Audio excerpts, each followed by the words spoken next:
विद्यापीठाच्या सहवासात त्यांनी काम केलं असेच आमचे सहकारी कर्मचारी बंधू प्राध्यापक मंडळी सर्वांनी सरांच्या सहवासात काम केलंच. त्यांच्या आठवणी, त्यांचे विचार, सर्व आठवणींनी सर्व परिसर चिंतेतून विचार करत राहिला.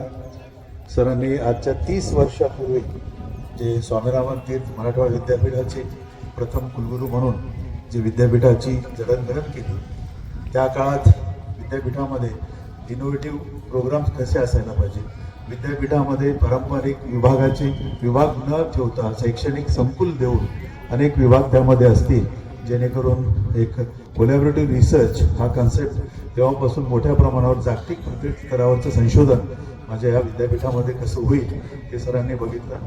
या भागातील ग्रामीण भागातील सर्व विद्यार्थ्यांना अद्ययावत शिक्षण कसं दिलं जाईल त्या तसं त्यांनी पायंडा पाडून विद्यापीठाचा एक भक्कम असा पाया तिथे उभारला आणि त्या सरांच्या मांडणीतून जे विद्यापीठ स्थापन झालं आहे त्या संस्थेमध्ये आम्हाला आता सध्या काम करायची संधी मिळाली.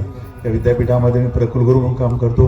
आमच्या विद्यापीठाचे कुलगुरू डॉक्टर मनोहर चास्कर, त्यांच्यावर स्वतः ते मी प्रकुलगुरू, माझ्या समवेत काम करणारे सर्व सहकारी, आमचे व्यवस्थापन मंडळ, सर्वजण आम्ही सरांचा ज्या प्रगतीचा किंवा त्यांनी जो विद्यापीठाविषयीच्या विकासाविषयी स्वप्न पाहिलं त्याचाच मनात ध्यास ठेवून आम्ही काम करत असतो व आमच्या विद्यापीठाचा नावलौकिक राष्ट्रीय आंतरराष्ट्रीय स्तरावर कसा पोहोचेल त्यासाठी सर्वजण आम्ही अगदी झपाटल्याने काम करतो व आम्ही स्वतःला त्या निमित्ताने भाग्यवान समजतो की सरांनी ज्या विद्यापीठाचा पाया रोवला तिथं आम्हाला काम करण्याची संधी मिळाली. सरांच्या वास्तव किंवा त्यांच्या पहिल्या कुलगुरूच्या प्रेरणेतून आम्हाला स्वतःला प्रेरणा मिळते आणि अधिक बळाने आम्ही सर्वजण काम करतो.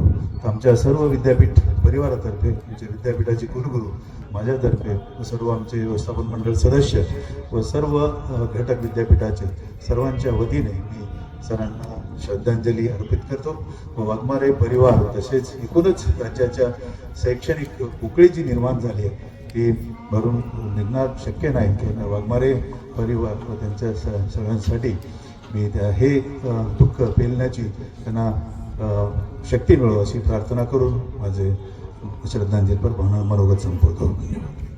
ओम शांती.